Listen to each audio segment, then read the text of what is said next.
What's up mga kanungnong? Andito na naman ang inyong lingkod at magbibigay muli ng isang awitin sa araw na ito mga kanungnong. Kung kayo po ay bago pa lang sa ating YouTube channel, huwag kalimutan mag-subscribe, mag-like and share at pindutin rin ang notification bell para lagi kang updated sa ganitong mga video mga kanungnong. So total, wala na tayong initin na. Kantayin natin. Let's go!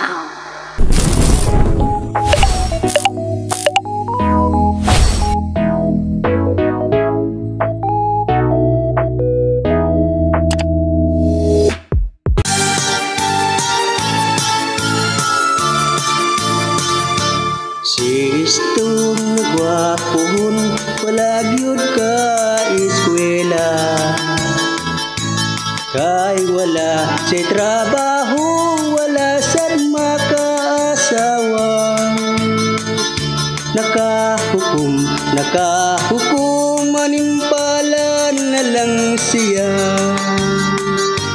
Milarga sa Manila siya milarga, gamay putos lang ang dala.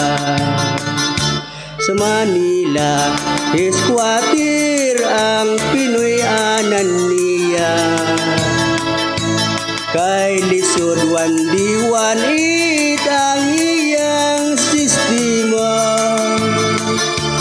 May interest siya sa trabaho, nga illegal delikaduhan.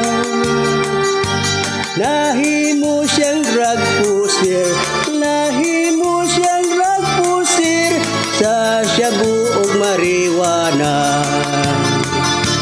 Nadakpan si istong natiklon na disgrasya. Gidala sa Muntinlupa, 20 anyos ang sentensya. Dito sa bilangguan, sa sulod sa iyang silda. Mga adlaw gipalabay, lawas gibatik pagigal, gidrawingan pa.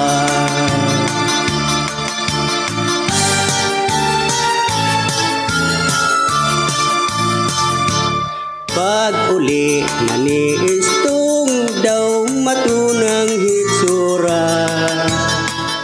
Hinighubo sa sinina, lawas daw karatula. May tato nga dakong bitin sa buganog sa paa. Sa likod may agila, sa dughan na dunay krus, may Ginoong nagdupa. Kapait, di ay kung mabilangguta. Sa trabaho ay mudawat, kay lagil na priso ka. O kung siya mangulitaw, sa naigang dalaga. Isnabunin tawon siya, kung makita ang tato sa kalawasan niya. Istong sa istorya, nagdaro na lang siya sa bukid na Ginosara.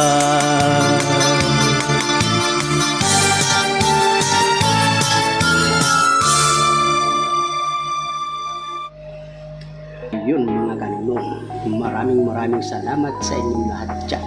Sa inyong lahat, hanggang sa muli.